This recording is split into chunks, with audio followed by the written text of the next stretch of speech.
الحمد لله رب العالمين الرحمن الرحيم مالك يوم الدين. إياك نعبد وإياك نستعين. اهدنا الصراط المستقيم صراط الذين أنعمت عليهم غير المغضوب عليهم ولا الضالين. وقال الذي اشتراه من مصر لامرأته أكرمي مثواه عسى أن ينفعنا أو نتخذه ولدا وكذلك مكنا ليوسف في الأرض ولنعلمه من تأويل الأحاديث والله غالب على أمره ولكن أكثر الناس لا يعلمون. ولما بلغ أشده آتيناه حكما وعلما وكذلك نجزي المحسنين. وراودته التي هو في بيتها عن نفسه وغلقت الأبواب وقالت هيت لك قال معاذ الله إنه ربي أحسن مثواي إنه لا يفلح الظالمون. ولقد همت به وهم بها لولا أن رأى برهان ربه كذلك لنصرف عنه السوء والفحشاء إنه من عبادنا المخلصين.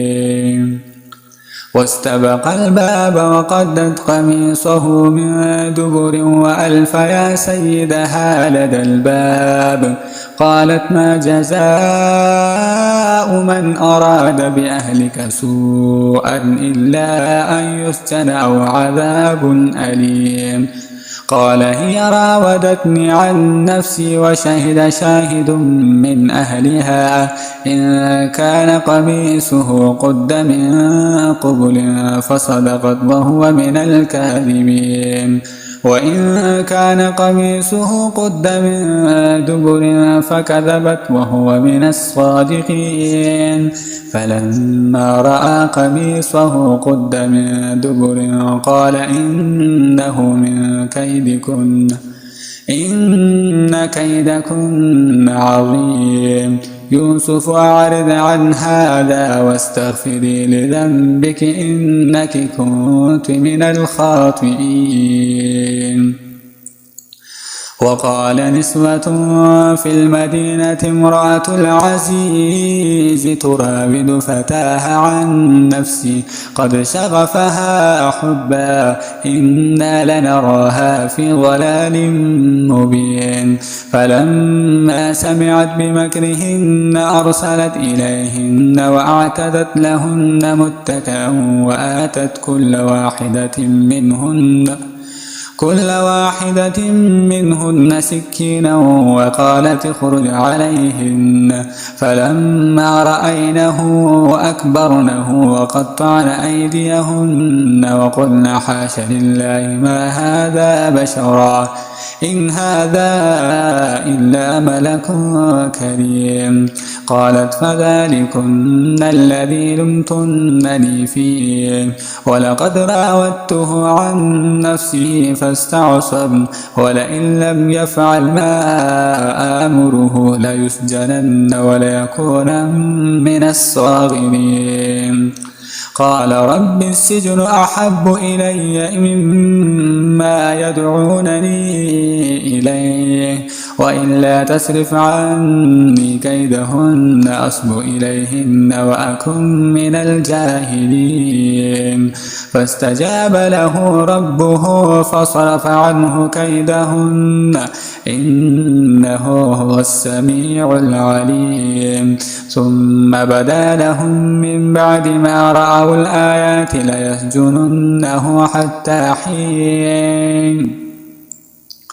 ودخل معه السجن فتيان قال أحدهما إني أراني أعصر خمرا وقال الآخر إني أراني أحمل فوق رأسي خبزا تأكل الطير منه نبئنا بتأويله إنا نراك من المحسنين قال لا يأتيكما طعام ترزقانه إلا نبأتكما بتأويله قبل أن يأتيكما ذلكما مما علمني ربي إني تركت ملة قوم لا يؤمنون بالله وهم بالآخرة هم كافرون واتبعت ملة آبائي إبراهيم وإسحاق ويعقوب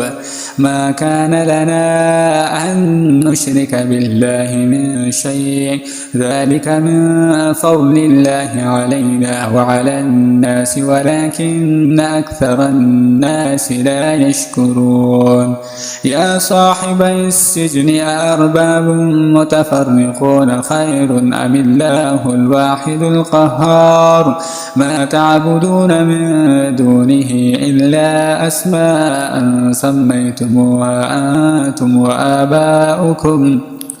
وآباؤكم ما أنزل الله بها من سلطان إن الحكم إلا لله أمر ألا تعبدوا إلا إياه ذلك الدين القيم ولكن أكثر الناس لا يعلمون يا صاحبي السجن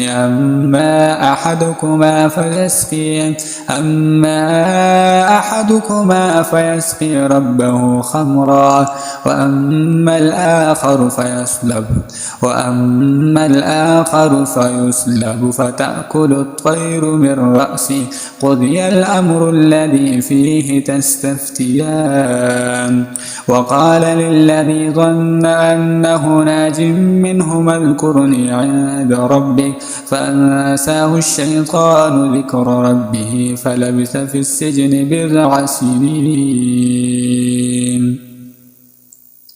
وقال الملك إني أرى 7 بقرات سمان يأكلهن 7 عجاف وسبع سنبلات خضر وأخرى يابسات يا أيها الملأ أفتوني في رؤياي إن كنتم للرؤيا تعبرون قالوا أضغاث أحلام وما نحن بتأويل الأحلام بعالمين وقال الذي نجا منهما وادكر بعد أمة أنا أنبئكم بتأويله فأرسلون يوسف أيها الصديق أفتنا في 7 بقرات سمان يأكلهن 7 عجاف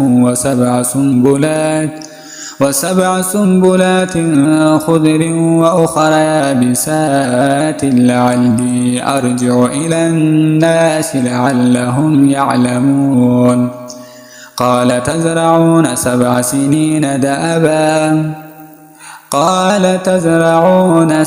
سنين دأبا فما حصدتم فذروه في سنبله إلا قليلا مما تأكلون ثم يأتي من بعد ذلك 7 شداد لا يأكلن ما قدمتم لهن إلا قليلا مما تحسنون ثم يأتي من بعد ذلك عام فيه يغاث الناس وفيه يعصرون وقال الملك ائتوني به فلما جاءه الرسول قال ارجع إلى ربك فاسأله ما بال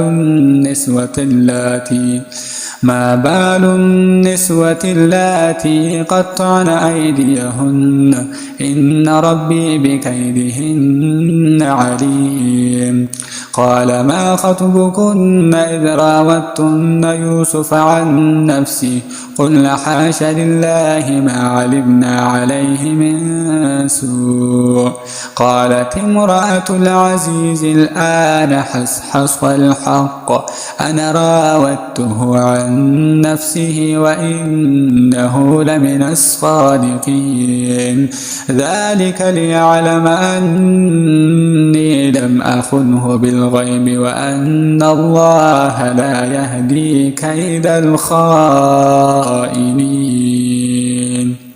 الله أكبر.